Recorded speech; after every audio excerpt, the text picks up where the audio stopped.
Good morning guys, and welcome to week 2's video for Summer of Stitching. I really hope you're enjoying it. I hope you really liked what we had in last week and in this week's boxes. Thank you so much to anyone who has shared on social media or on your FlossTube channels. I really appreciate it. Thank you so much. We're back for week 2. Week 2's box was kind of just me having some fun. The theme for this week is happy feet, but the more general theme is, about how looking after our bodies can also look after our self-care, but specifically your Tootsie Pegs, because I think that is part of us that we do, definitely myself, neglect, especially during the summer months. So yes, here is your, as usual, your spoiler alert. If you have not opened week 2's box yet, do not continue with this video. Go off, open your box and come back, because I'm about to show the contents of week 2's Summer of Stitching box. So as I say, wanted to have a bit of fun this time. So the handmade item this week is a flip-flop scissor fob. I found these tiny little flip-flop cutters and I just thought I absolutely have to. It will be so cute, so fun. Ironically, my friend who's a foot care practitioner, who you will hear more about in a minute, and later in the week, doesn't recommend flip-flops for your feet, to be honest. They're not that great for you. However, they were too cute from an art perspective. I just had to use them, and I wanted to make them in my sort of cotton and clay colours, which is teal and pink. So yeah, I was chuffed to bits. The charm on the bottom of each one is different for each person, so you could have a different colour or a different shape. But yeah, I love it. So that was our cute little handmade scissor fob for this week's box. Our stitchy present, our non-handmade stitchy present, was some beautiful, super bright, super fun embroidery scissors. I just love the floral pattern on these, and of course a little glittery sheath to keep them safe in your project bags. Our tasty treat in this week's box. Now, I don't know if any of you, I've hit this on the nose. This was a bit too much on the nose, and I was just having a bit of a laugh with myself. When I was looking at all the different snacks, I'd chosen these as one of the snacks, and I was like, well, what am I going to put in each box? And I decided I had to put this in the foot box because it's love corn, and obviously corns are a foot issue you wouldn't necessarily love, but I had to use that just as a little on the nose joke. I'd love to know if any of you clocked that, or if that was just me being weird in my own head. And our self-care gift this week, you will find out more about in this week's email, but it is fizzy foot foam, which is, according to my foot care practitioner friend, one of the yummiest products you can use on your feet in the summer. She's used it when she's been doing my feet before, and it is like lush, just makes them feel all fresh and fizzy and clean and yummy and refreshed, which, let's be honest, when we're doing a lot of walking, we need that. You need to feel refreshed.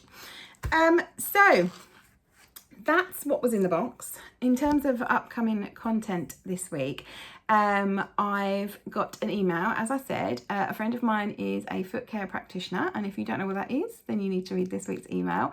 I have interviewed her where she's telling me all about feet and the work that she does, and why it's so important to take care of that part of your body, and a little bit more about our gift this week. So that will be coming out this week, coming to your inboxes.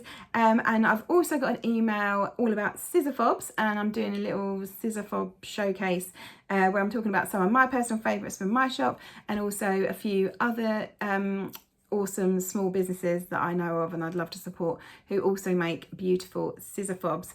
So keep an eye out for that in your content this week as well. And our little self-care chat today is about making your body feel good. So I think something that we quite often neglect in terms of our self-care can be our bodies, and looking after ourselves physically, and that can make obviously a huge difference to your mental well-being. When I was unwell myself, see previous video for details about that, I didn't want to eat anything. I was eating like next to nothing, which I know is hard to believe when you take a look at me now. But I think that was when my husband realised I really wasn't well, because he was like, oh God, Laura's not eating. If Laura's not eating, then there must be something seriously wrong, because obviously it's usually my favourite activity. And it makes a huge difference to your anxiety levels. If you've not eaten, that feeling you get where, you know, you're like empty and hungry, and that feeling in your tummy is actually fairly similar to some sort of tummy anxiety symptoms. So if you don't eat, you can feel more empty. That can make your tummy feel more butterflies and more nervous and ratchet up your anxiety. And then you don't eat, you know, even less. And it is just a vicious cycle. So yeah, you have to eat no matter what, no matter how you feel, even if it's something small.